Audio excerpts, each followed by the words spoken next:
What is up, everybody? Welcome back to another episode of Wiz Bass Fishing. Today I'm going to be trying something a little different.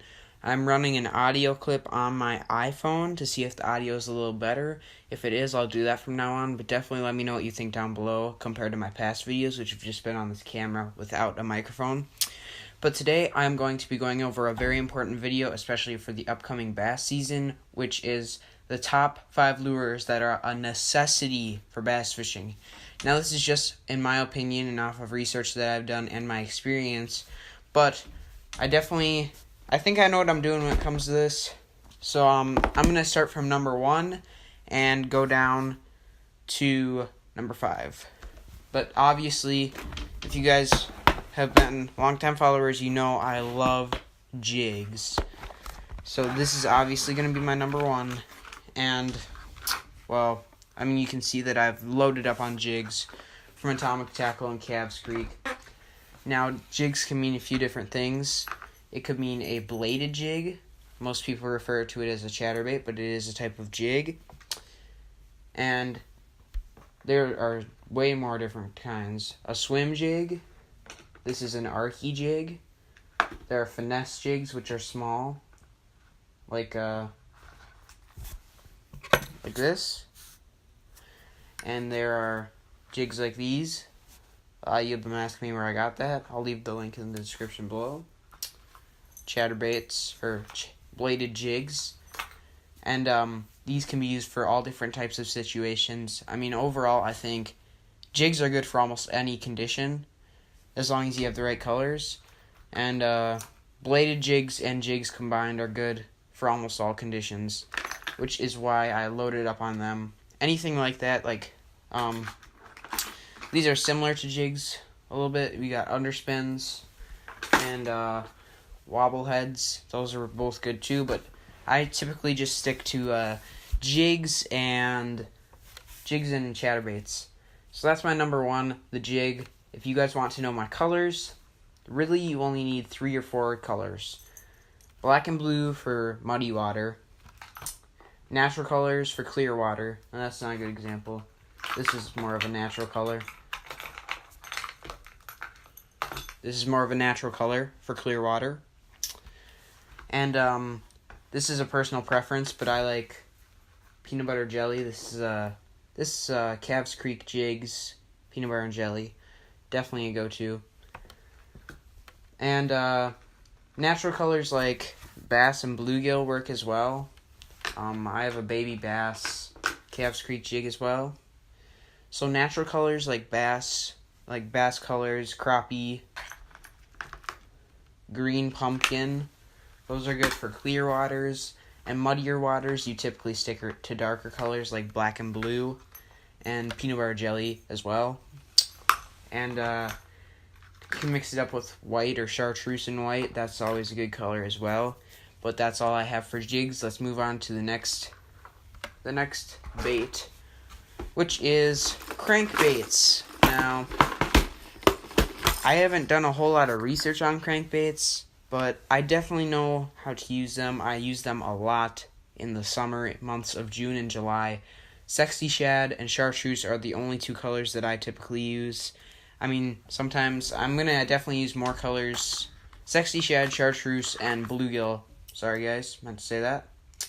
And I'm definitely going to custom paint some to try out for sure, but a nice bluegill color like this, a nice chartreuse color like that, and a nice sexy shad, in my opinion, is all you need for crankbaits, for bass at least, and pike as well.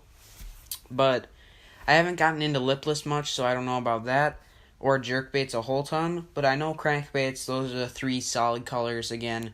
A natural bluegill color, sexy shad, and chartreuse. Not much to say about those. It's very good for when it's windy.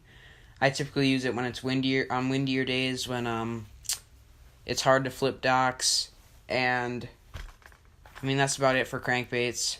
So that's number 2, sorry guys. That's number 2. Now I'll move on to 1. If it's a necessity for bass fishing, topwater. Also I forgot to mention punch rigs. Definitely for number 3 would be topwater, but specifically frogs. And even though punching is not topwater, punching and frogs would be my number 3. Because when you're in thick weeds or thick lily pads, these are typically the lures to go to. Weedless punch rigs, so you can go down through the lily pads, or frogs, so you can stay on top. Either way, the bass like them both. The same colors apply as jigs for they do for punch rigs. So that's about all I have to say for punch rigs. But topwater in general, I typically stick to the basics. Just poppers, frogs, and sometimes I like to use a buzzbait or whopper plopper if the water's really quiet. But just poppers like these, poppers like that. I have a lot of poppers and frogs. That's mainly what I use. I have a spook and a whopper plopper. I don't typically use walking baits, but I haven't really expanded my what I use for topwater yet, so I will definitely use those more this coming season, which is only in 33 days, which is great, and I can't wait to get out there and do some fishing videos for you guys. So that's number 3 is topwater. These aren't necessarily in order, but jigs are definitely number 1. Then this one I'm going to show you guys now is definitely number 2. Then I'd say crankbaits is 3, and topwater's 4. And you'll see why I'm only doing 4, but it's actually technically 5. Once I open up this box, this is my Deep Creek Lures soft plastic box, just full of baits. I'm going to stock up too. I don't even have as many as I need. Number 4 and 5 that I'm showing you, which is 1 and 2 in my opinion, is Deep Creek Lures soft plastics. Not specifically Deep Creek, but definitely soft plastics. Typically, I don't get all fancy with my soft plastics. I have a typical fluke, paddle tail, stick bait, and craw. The stick bait you can Texas rig, wacky rig, anything like that. I just use that alone. For craws, I typically put craws on shaky heads, sometimes Texas rig those, or I put them on the back of jigs and chatterbaits. This fluke if you saw the crappie chatterbait, that was on the back of the crappie chatterbait. I typically use flukes and paddle tails as trailers. I use paddle tails as trailers and flukes, but sometimes I use flukes. I Texas rig those as well. But the main colors, again, you don't need a whole ton of colors for these. I typically stick to natural looking colors, green pumpkin, watermelon, stuff like that. And black and blue as well. And then for my not normal colors, I typically use chartreuse and white. I don't know why, it's just a personal preference and it works best for me, and I've heard that white is very good, especially during the spawn. Because it really helps because you can see the bait, and when it's just gone, you know the bass has it.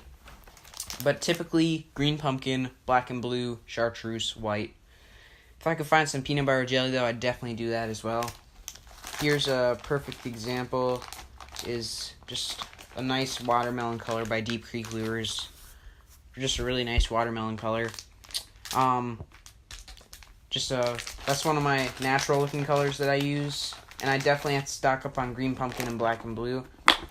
Not necessarily black and blue stick baits, but definitely black and blue craws. So how I rank these is, number 1 is jig. 2 and 3 are soft plastics. Since there's so many kinds, I kind of just use that as 2 spots.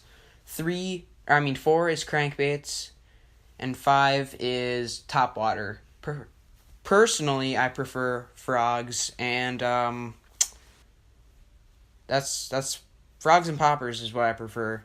Sorry, guys. But anyway, thank you guys for watching. Also, if you guys want some custom painted hard baits, so crankbaits, jerk baits, I do frogs as well. If you guys want anything like that, definitely check out my website. The link will be in the description below. But thank you guys for watching. I'm sorry for not posting last week, but I'm just running out of ideas, and I knew I needed to post this one since Bass is coming soon. Only 30-some days, 33 I think. Definitely excited for that, and I'll make a super cool video of opening day Hopefully I catch some fish, and I will go to Gander Outdoors soon and make a video of that as well. I'm kind of just blabbering right now, so thank you guys so much for watching another episode of Woods Bass Fishing. If you like this video, definitely drop the like button, and if you haven't already, subscribe. I noticed on my analytics that only 40% of the watchers are subscribed, so 60% of you subscribe. People have asked me if it costs money. It does not cost money. It's free. Just hit the subscribe button. All you need is a Gmail account. Thank you guys again so much for watching another episode, and I'll stay tuned for the next episode.